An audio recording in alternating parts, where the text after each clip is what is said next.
Chemical hair டைக்கு bye சொல்லிட்டு natural hair டைக்கு ஹை சொல்லுங்க. அமோனியா சல்ஃபேட் PPD இல்லாமல் தயாரிக்கப்பட்ட GK நேச்சுரல்ஸோட natural black hair dye. Terrence Howell Jackson அவங்க என்ன சொல்றாங்கன்னா he is a CIA agent அப்படின்னு சொல்றாங்க. மர்மமான முறையில் அவர் இறந்து கிடந்தார் சூப்பர் லக்ஸுரி 5-star ஹோட்டல் டாக்கால. இதில் இன்னொரு முக்கியமான விஷயம் என்ன பார்த்துருக்கோம்னா அவரோட பாடி போஸ்ட்மார்ட்டம்லாம் எதுவுமே பண்ணல, அப்படியே ஹேண்ட் ஓவர் பண்ணிட்டாங்க. ஒரு மர்மமான முறையில் இறந்துருக்காங்க. டாக்கா பங்களாதேஷ் அஃபிஷியல்ஸ் வந்து US எம்பசிக்கு வந்து மர்மம் அந்த அவனோட பாடி எதுவும் போஸ்ட்மார்ட்டம் பண்ணாமே அப்படியே கொடுத்துருக்காங்க. இதெல்லாம் சுற்றி பார்க்கும்போது there is something which is brewing up, ஏதாவது நடந்துட்டு இருக்கு அப்படின்றது. Putin has used his intelligence services to track him down அப்படின்ற மாதிரி சொல்கிறாங்க. இதெல்லாம் பார்த்தீங்கன்னா ஒரு ஜியோ பொலிட்டிக்கல் கேம். அதாவது எப்படின்னா யார் பவர் ஹையஸ்ட் பவர். ஏன்னா India is a very huge economy. சைனாக்கு அடுத்தது இந்தியா தான் பிக்கஸ்ட் எக்கானமி. எல்லாருமே வந்து இங்கே வந்து இன்வெஸ்ட் பண்ணணும், இங்கே வந்து இது பண்ணணும். ஸோ இந்த எக்கனாமியை நிலைக்குள்ளே வைக்கணும். நார்த் ஈஸ்ட் ஸ்டேட்டை கொஞ்சம் எல்லா பிரச்சனைகள் வரதான் செய்யும். India is able to tackle all this problems very smoothly. அவங்களுக்கு எப்படி பண்ணணும்னு தெரியும். இந்த பக்கம் நீ கொளுத்தி விட்டோன்னா இதனால அமெரிக்கனோட ஆதிக்கம் குறையுது. இதுலேருந்து இந்த ஆதிக்கத்தை குறைக்கிறதுனால அமெரிக்காவுக்கு என்ன பண்ணுறதுன்னு தெரியாமல்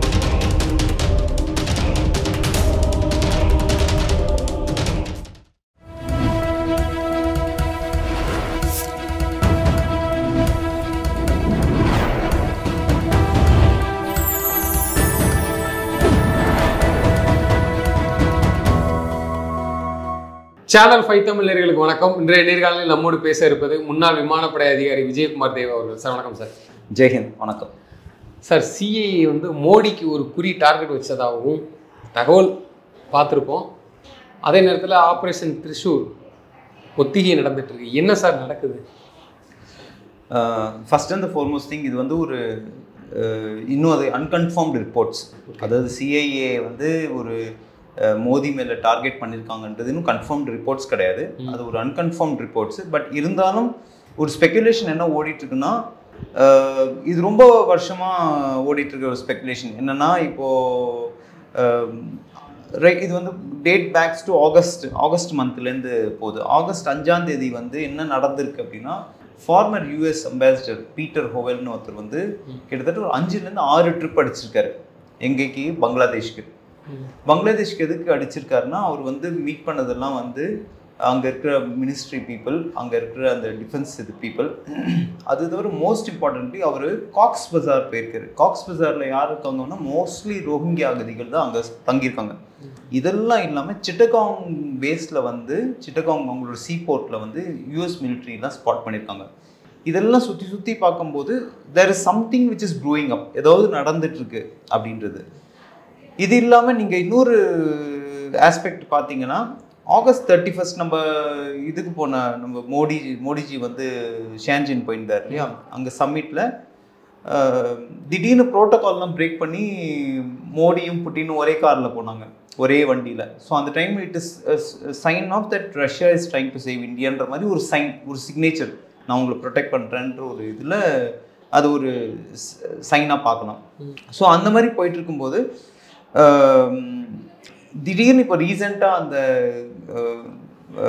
ஒரு சிஐஏ ஆப்ரேட்டிவ், அவர் பேர் என்ன அப்படின்னா டெரன்ஸ் ஹோவல் ஜாக்சன்.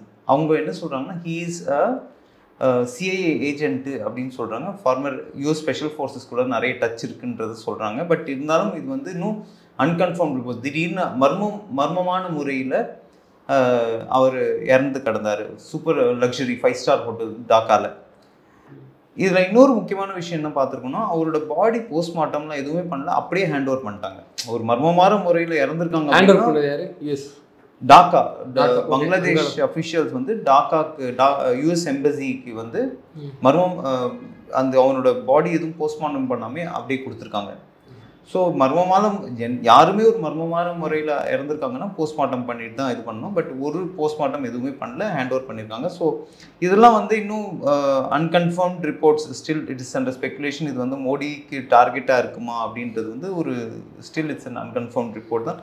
பட் இதெல்லாம் ஸ்பெகுலேஷன் இஸ் ரைட். இது வந்து இதில் எப்படி இது இன்வால்வ் ஆயிருக்குன்னா, Putin has used is intelligence services to track him down அப்படின்ற மாதிரி சொல்கிறாங்க. ஆல் தீஸ் திங்ஸ் போயிட்டுருக்க நடுவில் பாகிஸ்தானோட உங்களுக்கு தெரியும், இப்போ பாகிஸ்தான் அண்ட் ஆப்கானிஸ்தான் ஒன்று வார் ஓடிட்டுருக்கு. இதெல்லாம் ஏன் நடக்குன்னா, இதெல்லாம் ஒரு ஜியோ பொலிட்டிக்கல் ஸ்ட்ராட்டஜிக்கல் கேம். ஏன்னா இப்போ இந்தியா வந்து திடீர்னு சைனா அண்ட் ரஷ்யா கூட க்ளோஸாக இருக்குது. சைனா கிட்ட இப்போ வந்து 155% டேரிஃப் போட ஆரம்பிச்சாங்க. இந்தியா மேலே கிட்டத்தட்ட ஒரு 100% மேலே டேரிஃப், 55% மேலே டேரிஃப் போடுறாங்க. ஸோ இந்தியாவை எப்படியோ ப்ரெஷரைஸ் பண்ணி ரஷ்யன் ஆயில் வாங்குறதுக்கு கம்மி பண்ணணும் அப்படின்னு சொல்கிறாங்க. இதெல்லாம் இப்படி ஒரு பக்கம் போயிட்டுருக்க. இன்னொரு ஒரு சின்ன ஒரு நியூஸ் என்ன சொல்கிறேன்னா, யுக்ரைனே வந்து இப்போது அமெரிக்கா நம்புறதுக்கு ஸ்டாப் பண்ண ஆரம்பிச்சிட்டாங்க. ஏன்னா இப்போ திடீர்னு ஒரு 2 நாள் முன்னாடி வந்து ரிப்போர்ட் என்ன, யுக்ரைன் வந்து இந்த சாப் கிரிப்பன் ஒன்று இருக்குது. Gripen Swedish manufactured aircraft fighter jets, euro ஃபைட்டர்ஸ்ன்னு சொல்லுவாங்க. சாப் கிரிப்பன் அப்படின்னு கிரிப்பன் ஃபைட்டர் ஏர்க்ராஃப்ட், அந்த ஏர்க்ராஃப்ட் வாங்க போகிறாங்க அப்படின்னு அவங்க அறிவிச்சிருக்காங்க.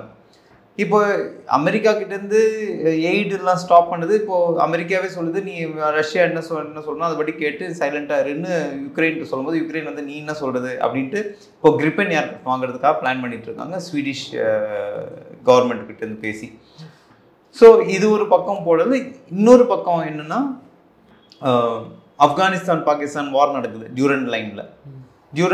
இப்போ ஆப்கானிஸ்தான் பாகிஸ்தான் வார் நடக்கும்போது அவங்களோட ஆப்கானிஸ்தானோட சீஃப் அகுன்சாதா அவர் என்ன சொல்லியிருக்காரு, நான் வந்து இமீடியட்டாக அந்த குனார் ரிவர்னு ஒன்று இருக்குது. குனார் ரிவர் காபூலோட ட்ரிபியூட்ரி. காபூல் ரிவர் வந்து இது உள்ள பாகிஸ்தானோட கைபர் பங்க்துங்கா வழியாக அது கிட்டத்தட்ட ஒரு 20-25% பாப்புலேஷன், பாகிஸ்தானோட பாப்புலேஷன் வந்து அந்த தண்ணி நம்பி இருக்கு. நான் அந்த இடத்துல ஒரு பிரிட்ஜ் இது டேம் கட்ட போகிறேன். இப்போ வந்து இந்தியா வந்து ஒத்துழைச்சிட்டு அந்த ஷார்டூட் டேம் அப்படின்னு ஒரு 80% அந்த ஷார்டூட் டேம்னு அந்த டேம் பேர் இந்தியா தான் வந்து 2000 கோடிக்கு வந்து சரி நான் கட்டி கொடுக்குறேன்னு சொல்லி இப்போ இது பண்ணியிருக்காங்க. இதனால அவங்க பாகிஸ்தானுக்கு இந்த பக்கம் இந்தியா இண்டஸ் வாட்டர் ட்ரீட்டியில் தண்ணி நிறுத்துறாங்க, இந்த பக்கம் பாகிஸ்தான் அப்படியே பாகிஸ்தான் ஒரு பக்கம் நெருக்கிறாங்க. இதெல்லாம் எப்படின்னு நீங்கள் இப்போ பார்த்தீங்கன்னா புரியும், இப்படி ஒரு கார்னர்ட் கேம்ஸ் வந்துருக்கு. இந்த பக்கம் யூஎஸ் வந்து பாகிஸ்தானுக்கு சப்போர்ட் பண்ணுறாங்க. பாகிஸ்தான் ஆசிம் முனீர் வந்து என்ன சொல்லியிருக்காரு, இந்தியா டேம் கட்டட்டும், பாம்பு போட்டு நான் அதை தகர்த்துருவேன் அப்படின்றது. எத்தனை பாம்பு போடுவார் இந்தியா மேலே? சரி ஓகே, இந்தியா மேலே பாம்பு, அப்போ அந்த பக்கம் டேம் போட்டு அது மேலேயும் பாம்பு போடுவாங்களா? இந்த மாதிரி இப்போ இன்னைக்கு கட்டாரில் கூட பேச்சு நடந்துக்கும்போது செகண்ட் டைம் வந்து ख्वाजा ஆசிஃப் வந்து திருப்பி ஆப்கானிஸ்தானுக்கு ஒரு வார்னிங் கொடுத்துருக்காங்க, இந்த மாதிரி பண்ணிங்கன்னா ஃபுல் ப்ளோன் வார் ஆப்கானிஸ்தான் கூட அப்படின்னு. நம்ம எப்பவுமே பார்த்துட்டோம் பாகிஸ்தானுக்கு வந்து அந்த கேப்பபிலிட்டிஸ் கிடையாது. ஏன்னா பாகிஸ்தான் வந்து ஆப்ரேஷன் சிந்தூர்லேயே நீங்கள் பார்த்துருப்பீங்க, the way they responded, the way they fought with us, the way they நம்ம ஒரு ஆப்ரேஷன் சிந்தூரோட தாக்குதல் அவங்களால எதுவும் அதுக்கு ஈடு கொடுக்க முடியல. அவங்க வந்து எப்படியாவது அமெரிக்கா காலில் விழுந்து கெஞ்சி இது பண்ணுறவங்க. அமெரிக்காவுக்கு வந்து ஆசிம் முனீரும் இவரும் ஷெபாஸ் ஷெரீஃபும் அமெரிக்கா ட்ரம்ப்புக்கு வந்து இது கொடுக்கணும், என்னது நோபல் ப்ரைஸ் கொடுக்கணும் அது இதுன்னு சொல்லி அவங்க அந்த பக்கம் பெருமை பேசிட்டு இருக்காங்க. இந்த பக்கம் இந்த சிந்தூர் முடித்த உடனே இவர் ஃபீல்ட் மார்ஷல் ஆகிட்டாங்க பாகிஸ்தானு. இதெல்லாம் பார்த்தீங்கன்னா ஒரு ஒரு ஜியோ பொலிட்டிக்கல் கேம். அதாவது எப்படின்னா யார் பவர், ஹையஸ்ட் பவர். ஏன்னா India is a very huge economy. சைனாக்கு அடுத்தது இந்தியா தான் பிக்கஸ்ட் எக்கானமி. எல்லாருமே வந்து இங்கே வந்து இன்வெஸ்ட் பண்ணணும், இங்கே வந்து இது பண்ணணும். ஸோ இந்த எக்கனாமியை நிலைக்குள்ளே வைக்கணும். நார்த் ஈஸ்ட் ஸ்டேட்டை கொஞ்சம் அது நார்த் ஈஸ்ட் ஸ்டேட்டை கொஞ்சம் டிஸ்டர்ப் பண்ணணும். அந்த மணிப்பூர் இது ஈவெண்ட்ஸு, ஏதாவது ஒரு அந்த இவங்களை ஜுபீனோட டெத்து, இந்த மாதிரி ஏதாவது ஒரு நிலைக்குள்ளே வைக்கிறதுனால என்ன ஆகும்னா இந்தியன் எக்கானமி டவுன் ஆகும். இந்த பக்கம் பாகிஸ்தான் வச்சு, இந்த பக்கம் அந்த பக்கம் நார்த் ஈஸ்ட் ரோஹிங்கியாஸ் மயன்மாரை வச்சு டெரர் ஆப்ரேட்டிவ்ஸ்க்கு சப்போர்ட் பண்ண மாதிரி பண்ணுறது. இதெல்லாம் வந்து டோட்டலாக என்ன ஆகும்னா இந்தியாவோட எக்கானமி குலைக்கணுன்ற நோக்கத்தில் இதெல்லாம் டோட்டலாக பண்ணிட்டாங்க. இந்தியா வந்து இப்போ ட்ரம்ப் என்ன சொல்கிறாரு, நான் இந்தியாட்ட பேசினேன், எல்லாத்துக்குமே வந்து ப்ரோஆக்டிவாக நான் இவர் கூட பேசினேன், மோடி கூட பேசினேன், நான் அவர் கூட பேசினேன்னு சொல்லினே தான் இருக்கேன். பட் ஆனால் இந்தியா இன்னும் கன்ஃபார்ம் பண்ணல. ஒரு வாட்டி திடீர்னு நான் மோடி கிட்ட பேசிட்டேன் அப்படின்னு ட்ரம்ப் சொல்வது, மோடியில் யாருக்கும் பேசவே இல்லை அப்படின்னு ஓப்பனாகவே சொல்கிறாங்க. இதனால அமெரிக்கனோட ஆதிக்கம் குறையுது. இதுலேருந்து இந்த ஆதிக்கத்தை குறைக்கிறதுனால அமெரிக்காவுக்கு என்ன பண்ணுறதுன்னு தெரியாமல் எப்படியாவது H1 விசா ப்ரைஸ் இன்க்ரீஸ் பண்ணோம், அவங்கள நிறுத்துறேன், இவனை நிறுத்துறேன். ட்ரம்ப் வந்து புது புது இதெல்லாம் கொண்டு வர, பாலிசிஸ்லாம் கொண்டு வர, டேரிஃப்ஸ் இன்க்ரீஸ் பண்ணுறாரு, இந்த பக்கம் இம்போர்ட் ஸ்டாப் பண்ணுறாரு, எல்லாமே பண்ணி சம்ஹவ் இஸ் ட்ரைங் டு அந்த அமெரிக்கன் ஆதிக்கத்தை கொண்டு வரணும்னு பார்க்குறாரு. பட் இந்தியன் எக்கானமியும் இந்தியன் சைனா ரஷ்யாவோட அந்த ஆதிக்கம் வந்துச்சுன்னா it will be a very high super power. யாரையுமே டாமினேட் பண்ண முடியாது. இந்தியா சைனா ரஷ்யா வந்துச்சுன்னா it will be a super high super power. இப்போ ரீசெண்டாக பார்த்தீங்கன்னா இந்தியா சைனா ரிலேஷன்ஸ் கொஞ்சம் இப்போ ஸ்டார்ட் நல்லா இருந்துச்சு. இப்போ கொல்கட்டாலேருந்து டைரக்ட் ஃப்ளைட்டு ஸ்டார்ட் பண்ணிட்டாங்க. இப்போ சைனாக்கு Kolkata to Beijing direct flight start பண்ணிட்டாங்க. ஸோ அந்த மாதிரி கொஞ்சம் கொஞ்சமாக Indian relations are growing much better with the help of Russia and for to China. Indian China relationship வந்து ரஷ்யாவோட சப்போர்ட்னால கொஞ்சம் நல்லா வளர்ந்துட்டு இருக்கு. ஏன்னா நம்மளுக்கு வந்து ரஷ்யா என்றைக்குமே 1971 வார்லேயே பார்த்துருக்கோம். யூஎஸ்ஸு அப்புறம் யூகே எல்லாம் இது அமிச்சாங்க, வார்ஷிப்ஸ் அனுப்பிச்சபோது ரஷ்யா சப்மெரின் அமிச்சு நம்ம இந்தியாவை காப்பாத்துச்சு. அந்த டைம்லேருந்து நம்மளுக்கு ஃபைட்டர் ஏர்க்ராஃப்ட் MiG-21லேருந்து MiG-27 MiG-29 எல்லாமே வந்து இன்னி வரைக்கும் இந்த பிரம்மோஸ் மிசைல், பிரம்மோஸும் பாரத் பிரம்மபுத்திரா அண்ட் மாஸ்கோ, பிரம்மோஸ்னா பிரம்மபுத்திரா அண்ட் மாஸ்கோ, அதனால ஃபுல் ஃபார்ம். ஸோ என்றைக்குமே வந்து நம்மளுக்கு ரஷ்யா வந்து என்றைக்குமே உறுதுணையாக தான் இருந்துட்டுருக்கு. இன்றைக்கும் நம்ம இப்போ எக்கானமி எல்லாத்தையும் சாங்ஷன்ஸ் கொடுக்கும்போது நம்ம ரஷ்யன் ஆயில் வாங்கி நம்ம எக்கானமி பில்ட் பண்ணணும், இன்னும் நல்லா வளர்ச்சியணும். ஸோ இதெல்லாம் நிலைக்குலையை வைக்கிறதுக்கு தான் இந்த சிஏஏ இது அனுப்புறது, இந்த நார்த் ஈஸ்ட் தடுக்க பிரச்சனை கிரியேட் பண்ணுறது, இந்த பக்கம் பாகிஸ்தான் வச்சு இந்தியாவை பிரச்சனை கிரியேட் பண்ணுறது, இதெல்லாம் நடக்குது. பட் இந்த சிஏ கான்ஸ்பிரேட்டிவ் வந்து கொஞ்சம் ரொம்ப ரொம்ப டீப் கான்ஸ்பிரேட்டிவ். ஏன்னா இது ரொம்ப இது ஒரு இந்த மாதிரி ஒரு நடந்ததுன்னா it will have a very bad consequence on India US relationship. அதனால தான் டக்குன்னு இது வந்து இது பண்ணல, இன்னும் கன்ஃபார்ம் ரிப்போர்ட்ஸ் எதுவும். ஏன்னா இதுக்கு முன்னுக்கூட்டியே ஒரு இந்திய பிரதமரை கூட இது போன்று சிஏ வச்சு தான் இது பண்ணதாகவும் ஒரு தகவல் லால் பகதூர் சாஸ்திரி. ஆமாம், ஸோ அதெல்லாம் வச்சு மேட்ச் பண்ணும்போது இப்போ நமக்கு கன்ஃபார்ம் ஆகணும்னு சொல்கிறீங்க. ஆனால் இந்த அச்சுறுத்தலாம் பார்க்கும்போது ஒரு வளர்ந்து வரக்கூடிய ஒரு நாடை வந்து கண்டிப்பாக சரி நீங்கள் இப்பயே யோசிங்களேன். இந்த பக்கம் வந்து அவர் அந்த டெரன்ஸ் போவல் வந்து இறந்து போட்டாராம். டெரன்ஸ் போவல் தான் அந்த சிஏ ஆப்ரேட்டிவ்னு சொல்கிறாங்க. அவர் இறந்துட்டாராம். ஒரு 4-5 நாள் கழிச்சு டாக்கா இன்டர்நேஷனல் பெரிய தீ விபத்து நடக்குது. ஒரு 4-5 நாள் அந்த டெரன்ஸ் போவல் இது இறந்தவொன்னு 4-5 நாளில் டாக்கா இதில் தீ விபத்து. அதில் என்ன எரியுது? நியூக்ளியர் பிளான்ட்டுக்கு அமைக்க வேண்டிய பொருட்கள்லாம் எரிஞ்சிடுது. டாக்கா ஏர்போர்ட்டில் நியூக்ளியர் ரஷ்யனோட இம்போர்ட் பண்ண நியூக்ளியர் பவர் பிளான்ட் அந்த இடத்துல எரியுது. ஏன்னா நியூப்போர் பவர் பிளான்ட் ஒன்று பெரிய ரஷ்யன் நியூக்ளியர் சவுத் ஏஷியாவில் பிகஸ்ட் நியூக்ளியர் பவர் பிளான்ட் பண்ணணுன்றதுக்கு கொண்டு வராங்க. இதெல்லாம் வந்து எரியுது அப்படின்னா யார் பண்ணியிருப்பாங்க? இவரும் அது ஃபார்மர் யூஎஸ் அம்பாசிடர் வந்து ரோஹிங்கியாஸ்லாம் மீட் பண்ணிட்டு போகிறாரு காக்ஸ் பஜாரில். அமெரிக்கன் மிலிட்ரி சிட்டாகாங்கில் இருக்காங்க, இதெல்லாம் ஸ்பாட் பண்ணுறாங்க. அப்படின்னா என்ன அர்த்தம்? they are trying to destabilize northeast destabilize பண்ணா ஃபோக்கஸ் அந்த நார்த் ஈஸ்ட்ல இருக்கும். ஓகேவா? அதே மாதிரி இந்த பக்கம் ராஜஸ்தான், இந்த பாகிஸ்தான் பார்டர், இந்த பக்கம் இவனுங்களை ஆசிம் முனீர் அடிக்கடி சும்மா நாங்கள் அதை தகர்த்துருவோம், இதை உடச்சிடுவோம், அதை பாம்பு அனுப்பிச்சிடுவோம், மிசைல் அனுப்புவோம்லாம் இது பண்ணிட்டு. ஸோ இது all these things are making sure அந்த பக்கம் யூஎஸ் ப்ரெஷர் போடுறாங்க நம்ம மேலே. இவனுக்கு அது கொடுக்க மாட்டேன், H1B விசா கொடுக்க மாட்டேன், இவ்வளோ தான் விசாஸ் கொடுப்பேன், இதில் இன்க்ரீஸ் பண்ணுவேன், அதை பண்ணுவேன், ஒன்றே டிபெண்டன்ஸ் வந்து இனிமேல் இங்கே ஒர்க் பண்ணக்கூடாது, ஸ்டடி விசா இருந்தால் தான் நீ வந்து ஒர்க் பண்ண முடியும், இந்த மாதிரி ரூல்ஸ்லாம் போடுறாங்க. இதெல்லாம் எதுக்கு போடுறாங்க அப்படின்னா எப்படியாவது இந்தியாவை ப்ரெஷர் பண்ணி ரஷ்யாவும் சைனா கூடயும் தனியாக எடுத்துன்னு வந்து என் கூட மட்டும்தான் நீ வைக்கணும் அப்படின்ற ஒரு ஆதிக்கத்துக்கு கொண்டு வரணும். இப்போது ரஷ்யன் டாரிஃப் போடுறதுக்கு என்ன, நீ உன் பொருள் நான் இங்கே எடுத்துன்னு வரணும், நான் எதுக்கும் என்னோட பொருளை வந்து நான் உனக்கு வேணும்னா கொடு, உன் பொருளை எடுத்து நான் வந்து விற்கணும், ஆனால் என் பொருள் மட்டும் நீ வாங்கிக்க மாட்டேன் அப்படின்னா அது எந்த வித சர்வாதிகார புத்தி தானே அது. யூஎஸ்க்கு வந்து எப்போவுமே என்னென்னா, யூஎஸ் வந்து ஈவன் 2002ல் ஒரு ரிட்டையர்டு சிஐஏ ஆஃபீஸர் ஒருத்தர் இருந்தார். அவர் பேர் எக்ஸாக்டாக ஜான் கிரியாக்கோன்னு ரீசெண்டாக ஒரு ஏஎன்ஐ கூட இன்டர்வியூ கொடுத்தாரு. அந்த இவங்க ஒசாமா பின் லேடன் கொலை பண்ணாங்களா, அவருக்கு one of the CIA officer இவருக்கு. ஆமாம், பெண்கள் வேடமிட்டு ஒசாமா பின் லேடன் வந்து அப்போது பர்வேஸ் முஷரஃப்க்கு millions of dollars in cash கொடுத்துருக்காங்க. ஒசாமா பின் லாடனுக்கு. யாரு? CIA operatives. இந்த ஒசாமா அப்போது எல்லாமே கண்டுபிடிச்சிருக்காங்க. சிஏஏக்குள்ளேயே வந்து ஒரு அல்கைதா ஆப்ரேட்டிவ் இருந்திருக்கான், அந்த டிரான்ஸ்லேட்டர் இருந்திருக்கான் இல்லையா சிஏஏ உள்ள, அவன் ஒரு அல்கைதா ஆப்ரேட்டிவ். இது இவங்களுக்கே தெரியாது. அந்த ஜான் கிரியக்கோ சொல்கிறாரு, அதுக்குள்ளேயே இருந்தவன் சிஏஏ ஆப்ரேட்டிவ். அவங்க இது உள்ள வந்து எங்கள் அந்த டிரான்ஸ்லேட்டர் தான் எங்களுக்கே தெரியாது. அவங்க என்ன கேட்டிருக்காங்கன்னா, சரௌண்ட் பண்ணிட்டாங்க, டொரட்டோரோ மவுண்டன் சரௌண்ட் பண்ணிட்டாங்க 2002. சரௌண்ட் பண்ணவொடனே கேட்டிருக்காங்க, இந்த மாதிரி அவனை வெளியே வந்து சொல்லு, எல்லாரையும் வந்து வெளில சொல்லு, நாங்கள் ஒன்றும் பண்ண மாட்டோம்னு சொன்னோன்னே இவங்க டிரான்ஸ்லேட்டர் வந்து என்ன சொல்லியிருக்காங்கன்னா, அவங்ககிட்ட பேசும்போது லேடிஸ் இப்போ குழந்தைங்களாம் இருக்காங்க, ஸோ எங்களுக்கு டேட் பகல் வரைக்கும் டைம் கொடுங்க, நாங்கள் வந்து அவங்கள வெளியே அனுப்பிச்சிட்டு நாங்களாம் வந்து இது பண்ணிடுவோம். ஸோ ராத்திரி சரி ராத்திரியில் இது பண்ண வேண்டாம், யாரும் இது பண்ண வேண்டாம் அப்படின்றதுக்கு அவங்க அந்த இவருக்குள்ள டிரான்ஸ்லேட்டர் அவரு ஜென்ரலில் கன்வின்ஸ் பண்ணியிருக்காரு. யார்? இந்த ஜென்ரலில் கன்வின்ஸ் பண்ணியிருக்காரு, அவங்க யூஎஸ் ஜென்ரலில் கன்வின்ஸ் பண்ணியிருக்காரு அந்த கமாண்டர் மாதிரி நைட்டு மட்டும் வெயிட் பண்ணலான்னு. வெயிட் பண்ணது அடுத்த நாள் காலத்தில் பார்த்தீங்கன்னா எல்லாம் வந்து பிக்கப் ட்ரக் பின்னாடி உட்காந்துட்டு லேடிஸ் வேஷம் போட்டு கிளம்பிட்டானுங்க. அப்போ தான் வந்து இவங்களே ஏமாந்துட்டாங்க. அப்போ தான் தெரியுது அந்த டிரான்ஸ்லேட்டர் வந்து ஒரு இவனோட அல்கைதா ஆப்ரேட்டிவ்னு. ஸோ இந்த மாதிரி எல்லாருமே ஊடுருவிருக்காங்க அந்த இடத்துல வந்து எல்லாமே வந்து அந்த ஜான் கிரியக்கோ சூப்பராக சொல்கிறாரு, மில்லியன்ஸ் ஆஃப் டாலர்ஸ் பர்வேஸ் முஷரஃப்க்கு கொடுத்துருக்கோம்.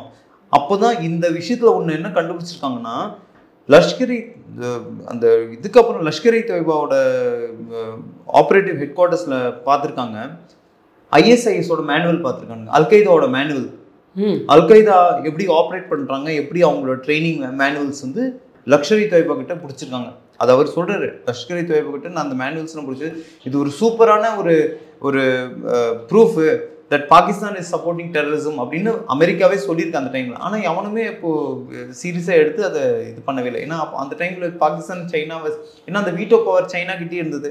இப்போ பார்த்தாலும் நம்ம பாகிஸ்தான் டெரரிஸ்ட் ஸ்டேட் ஆகுதுன்னா இல்லை நாங்கள் ஒத்துக்க மாட்டோம்னு சைனா வந்து வருது. ஸோ அந்த வீட்டோ பவர் இருந்ததுனால அந்த பாகிஸ்தான் டெரரிஸ்ட் ஸ்டேட் ஆக்க முடியல. ஸோ இந்த மாதிரி இந்த இவ்வளோ ஒரு கான்ஸ்பிரசிஸ்லாம் உள்ளே போடிட்டு இருக்குது. there are lot of things which is happening geopolitically to destabilize our country. அவங்க இன்ஃபேக்ட் யூஎஸ் வந்து மால்தீவ்ஸ் மூலமாக ப்ரெஷர் கொடுத்து நம்ம இந்தியா கூட தள்ளணும்னு பார்த்தாங்க. ஸ்ரீலங்கா மூலமாக, சைனா வந்து ஸ்ரீலங்கா மூலமாக, அப்போ நம்ம நிறைய ப்ரெஷர்ஸ் கொடுத்துருந்தாங்க. So India's overcome a lot of things. So இதெல்லாம் வந்து Indian one of the best militaries, India's 4th biggest and best militaries in the world.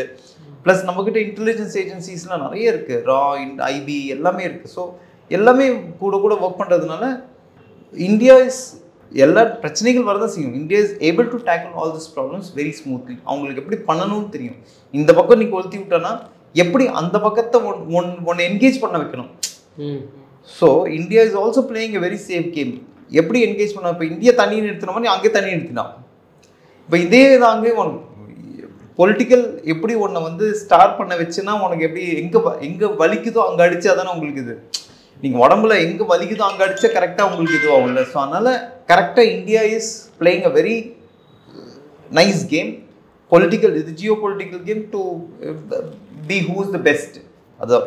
So India is growing power and India is support of Russia. India வந்து ரஷ்யாவோட support நிறையா இருக்கிறதுனால கண்டிப்பாக இந்தியாவுக்கு வந்து எந்த விதத்துலையும் எந்த ஒரு பெரிய அச்சுறுத்தலும் இருக்காது. And India will come up in a very good, நல்ல ஒரு பொசிஷனுக்கு சீக்கிரம் வரும். With economy and the growth எல்லாமே பார்க்கும்போது கண்டிப்பாக India is going to become. So இது லேட்டஸ்ட் டெவலப்மெண்ட்ஸ் இது என்ன ஆகுது அப்படின்றது இன்னும் ஒரு கொஞ்ச நாளில் நம்மளுக்கு தெரிய வரும். இந்த டெரன்ஸோட ஸ்டேட்டஸ், டெரன்ஸ் ஹோவல் ஜாக்சனோடது, அது இன்னும் நெக்ஸ்ட் டைம் அதோட இன்னொரு ரிப்போர்ட்ஸ் ஃபைன் வந்தோன்னா வில் டிஸ்கஸ் அபவுட் திஸ் மோர். பாதுகாப்புத்துறை அமைச்சர் ராஜ்நாத் சிங் சொல்லியிருக்காரு, இது எப்படி சொல்கிறது, மேப்பே ஆல்ட்ரு பண்ணுற மாதிரி வரும்னு சொல்லி ஒரு எச்சரிக்கை ஒன்று பார்த்துருக்கோம். அது முன்னாடி திரும்பவும் பாகிஸ்தானுடைய அந்த கெட்ட புத்தியோட திரும்ப ஒரு வார் நடக்குமா, அது சலசலப்பாக அவ்வளவு பேசிக்கிட்டே இருக்கிறாங்க. இப்பவும் கூட ஒரு ட்ரைனிங் மாதிரி எடுத்துட்டு இருக்கிறாங்க. இப்போ ஆப்ரேஷன் த்ரிஷூல் வந்து போயிட்டு இருக்கு. அதனால இந்தியா வந்து வேணும், ஏன்னா இது ஜென்ரலாக ஆப்ரேஷன்ஸ் வந்து இப்போ எக்ஸசைஸ் நடக்கும். ராஜஸ்தான் குஜராத் பார்டரில் 3 ட்ரை சர்வீசஸ் இந்த வாட்டி ஆர்மி, நேவி, ஏர்ஃபோர்ஸ் 3மே வந்து இந்தியன் இது பண்ணுறது.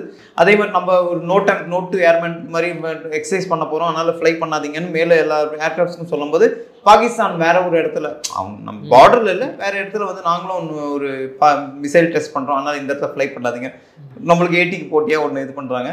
பட் அந்த ஆப்ரேஷன்ஸ் வந்து just to show strength plus preparedness. நம்ம எப்போவுமே வந்து the more you sweat in peace the less you bleed in war னு சொல்லுவோம் இல்லையா. எக்ஸசைஸு இந்த இது அந்த மாதிரி பயிற்சிகள் நடந்துகிட்டே இருக்கணும். இல்லை, ஏன்னா பாகிஸ்தானை பற்றி இந்தியாவுக்கு தெரியும் என்ன மாதிரியான வேலையை பார்க்கணும், அசம்பாவிதம் நடந்துடக்கூடாதுங்கிறதுல இந்தியா ரொம்ப கேர்ஃபுல்லாக இருக்கும். கண்டிப்பாக அதுக்கு எவ்வளோ பாருங்க. இப்போ ரீசெண்டாக கூட 2 ISIS ஆப்ரேட்டிவ்ஸ் பிடிச்சிருக்காங்க டெல்லிலையும் ஜம்மு காஷ்மீர்லேயும். 2 பேரும் பிடிச்சிருக்காங்க இந்த தீபாவளியில் வந்து கொஞ்சம் அசம்பாவிதம் நடக்க வைக்கணுன்றதுக்காக. ஸோ அதனால் இன்டெலிஜென்ஸ் ஏஜென்சி எல்லாத்துலேயும் ஊடுருவிருக்காங்க. நம்மளோட இன்டெலிஜென்ஸ் ஆக்டிவிட்டீஸ்லாம் கிளியராக இருக்கும். எல்லாமே வந்து we are well prepared to face anything and India is a super strength power. So அது இந்தியாவுக்கு வந்து எல்லாமே இப்போ பாருங்களேன், தேஜஸ் மார்க் 1A வருது, ஏர்க்ராஃப்ட் வந்து இன்டெக்ஷன் பண்ண ஆரம்பிச்சிட்டாங்க. நம்மக்கிட்ட நம்ம இப்போ செல்ஃப் இன்டெலிஜென்ஸ் முன்னாடிலாம் நம்ம ஏர்க்ராஃப்ட் வெளியில் இது பண்ணோம். நம்ம இப்போ இந்தியாவே ஏர்க்ராஃப்ட் மேனுஃபேக்சர் பண்ண ஆரம்பிச்சிட்டாங்க. இன்ஜின்ஸ் வந்து ரஷ்யா கொடுக்குறேன்னு சொல்லிட்டாங்க. நம்மளே ஓன் டெவலப் பண்ணி நம்மளே இது பண்ணிக்கலாம்.